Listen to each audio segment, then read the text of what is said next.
নিশা? হ্যাঁ বল নিশা। রেবতী তুই জানিস? হ্যাঁ বল। বিজয় তোর কথায় আমার সঙ্গে দেখা করতে এসেছে। ও আমার সঙ্গে কথা বলল। খুব ভালো কথা। কি বললো? ও আমাদের জালে ফেঁসে গেছে। আমরা যেরকম বলবো সেরকম অ্যাক্টিং করবে, আর ওর কথা শুনে মনে হচ্ছে ঠিকঠাক যাবে। যদিও আমাদের কথা মতো আমার বাবার সামনে অ্যাক্টিং করে, আর বাবা যদি বিশ্বাস করে ওর হাতে কিছু টাকা দিয়ে আমি শান্তির নিঃশ্বাস ফেলবো। দেখলি তো, তোর জিত হবে কিন্তু। হ্যাঁ রেবতী, প্রত্যেকবার টাকার জন্য বাবার সামনে হাত পাততে হয়, আর ওনার উল্টোপাল্টা প্রশ্নের উত্তর দিতে হয়। এত টেনশন হয় আমার। ব্যাস একবার সম্পত্তি পেয়ে গেলে আমি মন খুলে খরচ করব। খুব ভালো কথা। শুভ সময় দেখে অ্যাক্টিং শুরু কর তুই। হ্যাঁ, এইসব তোকে বলতে হবে নাকি? আচ্ছা ঠিক আছে, আমি ফোন রাখছি। ওকে, বাই বাই।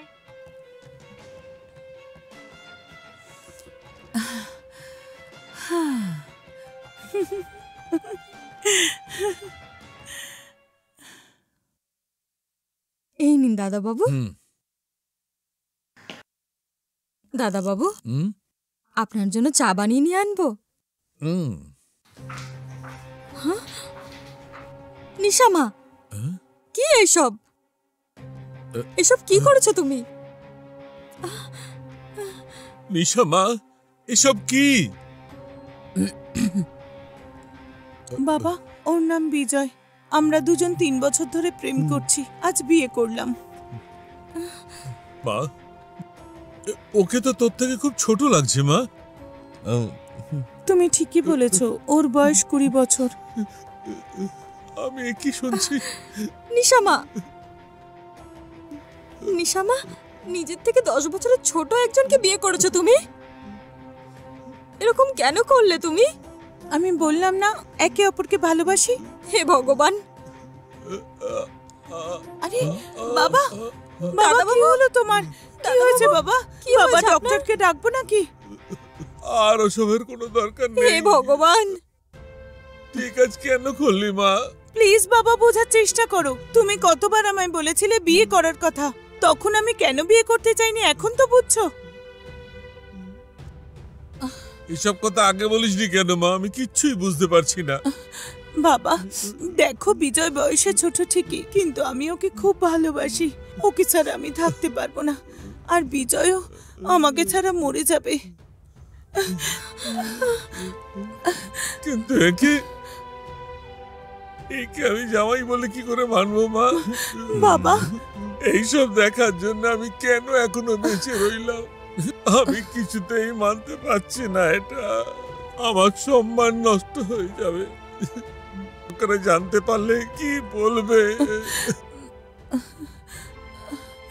বাবা, তুমি আমার খুশিতে খুশি হওনি, তুমি শুধু সমাজের কথা ভাবছো। তাহলে ঠিক আছে, তুমি ভাবো সমাজের কথা। ওহো নিশামা, এইসব কথা কেন বলছো তুমি? ঠিক আছে মা, তোর কপালে যদি এই লেখা থাকে। আমি বুঝতে পারছি বাবা, কিন্তু আমি কি করব তুমি বলো। আমার মনের কষ্টটা বলতেও পারছি না। বলে দিলাম দেখো এই সব হলো, আমার জীবনটা শেষ হয়ে যাচ্ছে। ম্যাডাম তো অ্যাক্টিং শুরু করে দিয়েছে, এবার আমার টার্ন। আঙ্কেল, আমি যা করেছি ভুল করেছি, আর আমি জানি যে এটা ভুল। আমরা দুজন একে অপরকে সত্যিই ভীষণ ভালোবাসি আঙ্কেল। যদি আপনার পছন্দ না হয় বলুন, আমি ওকে ছাড়াও সারা জীবন একা থেকে যাব আঙ্কেল।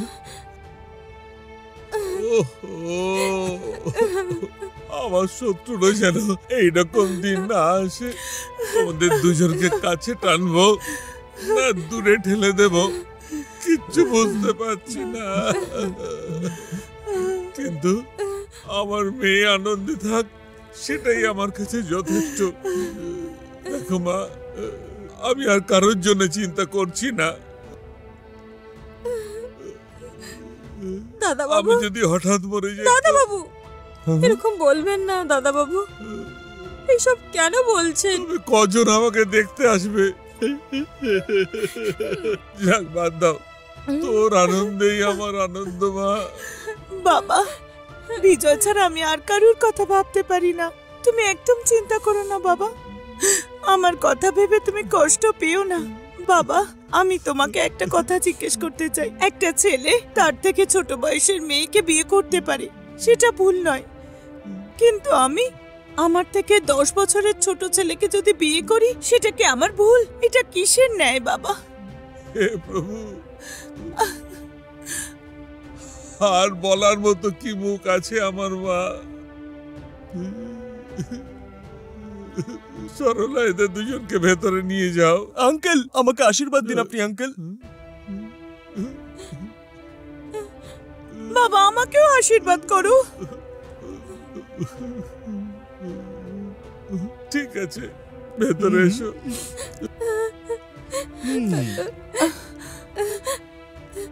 এ কি নিশামা, তুমি এসব কেন করলে? ছাড়ো, আসো।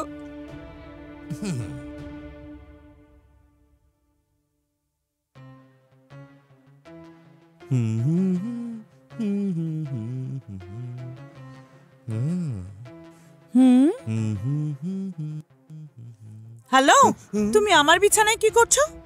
শোনো, তোমায় অ্যাক্টিং করতে বলেছি, বুঝেছো? কিন্তু নিশা, আমরা দুজন তো স্বামী স্ত্রী, তাই না? আরে ওসব বাবার জন্য। যাও পাশের ঘরে গিয়ে শুয়ে পড়ো। পাশের রুমে? ঠিক আছে, ওকে।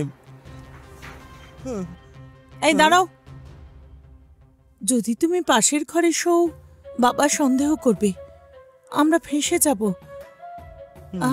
তুমি মাটিতে শুয়ে পড়ো। ম্যাডাম, বেডশিট ওখানে আছে, নিয়ে নাও। ওকে।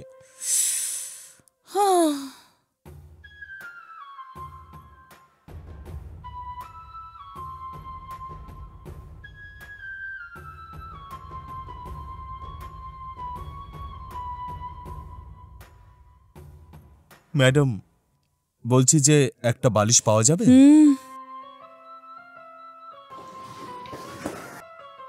Thanks ma'am. হুম